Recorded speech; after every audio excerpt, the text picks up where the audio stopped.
Czy Hitler był tchórzem? Dlaczego Napoleon odniósł sukces, a później go stracił? W jaki sposób Piłsudski oraz Dmowski się ze sobą uzupełniali? Na te i inne pytania porozmawiamy sobie w dzisiejszym materiale. Ja jestem Shin i zapraszam Was do oglądania.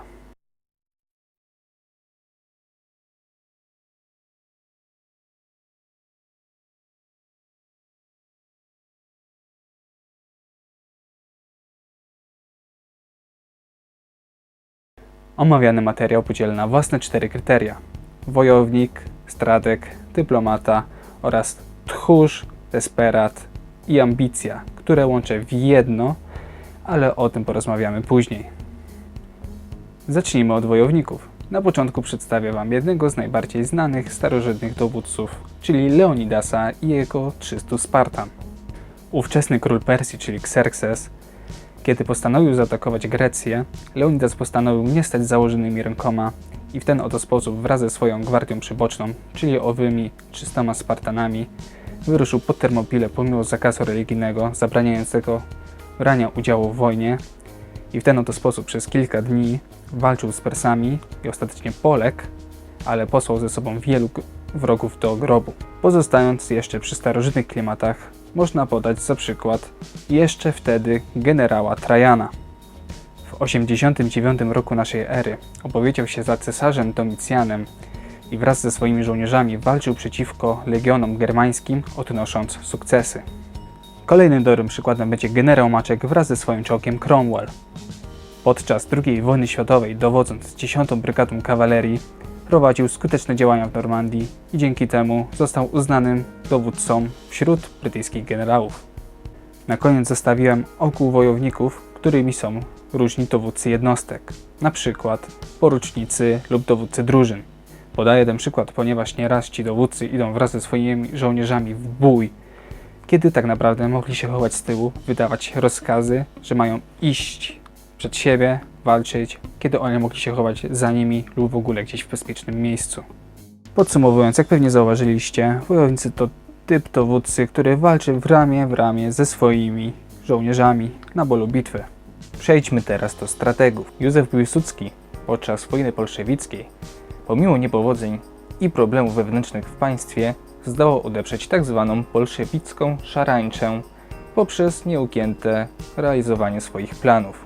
Warto podkreślić, że sam Hitler szanował jego działania i podziwiał jako wodza aż do jego śmierci. O Napoleonie Bonaparte nie trzeba dużo mówić, ponieważ wszyscy znamy jego podboje, lecz trzeba zaznaczyć, że gdyby nie miał tej smykałki, czyli zmysłu taktycznego i strategicznego, nie udałoby mu się podbić tyle krajów, poczynając od Włoch, kończąc po Rosję i Egipt. Choć w sumie Rosja to była jego porażka. Wszyscy znamy Juliusza Cezara, kto o nim nie słyszał. W młodym wieku wzniecił bunt przeciwko tamtejszej władzy i przejął Rzym. Zaraz po przejęciu rozpoczął ekspansję na cały świat. Za jego panowania podbił znaczącą część Europy oraz Egipt. Był on podobny do Napoleona Bonaparte, lecz tak jak każdy wielki władca, musiał się gdzieś potknąć. Czwartym przykładem będzie Jerzy Waszyngton. Podczas wojny secesyjnej musiał wycofywać swoje wojska przez kilka dni przed przeważającymi siłami Brytyjczyków. Kiedy zajął w końcu dogodną pozycję, zgładził ich, wygrywając wojnę. To taka w skrócie historia, bo jeszcze było kilka bitew przed wygraniem wojny. Podsumowując, jak sami widzicie, strategzy to dowódcy, którzy mają zmysł taktyczny, potrafią wykorzystać swój umysł, by odpowiednio prowadzić swoje wojska ku zwycięstwu. Przejdźmy teraz do dyplomatów. Otton III miał w planach projekt budowy uniwersalnego państwa z ościennymi krajami, czyli Polską, Węgrami i Wenecją. Można powiedzieć, że to był taki pierwszy projekt stworzenia Unii Europejskiej przez Niemcy, tylko z krajami z bloku wschodniego, a nie zachodniego. Elżbieta I rozbudowała w swoim kraju flotę oraz rozwinęła handel, co wyniosła Anglię w tamtym okresie do jednego z europejskich mocarstw. Roman Dmowski dążył do sojuszu z Rosją i za jego sprawą chciał odzyskać niepodległość Polski. Mimo że Józef Piłsudski był jego przeciwnikiem, to mimowolnie świetnie się uzupełniali na podłożu militarno-dyplomatycznym, budując od nowa Polskę. Theodore Roosevelt zastosował tzw.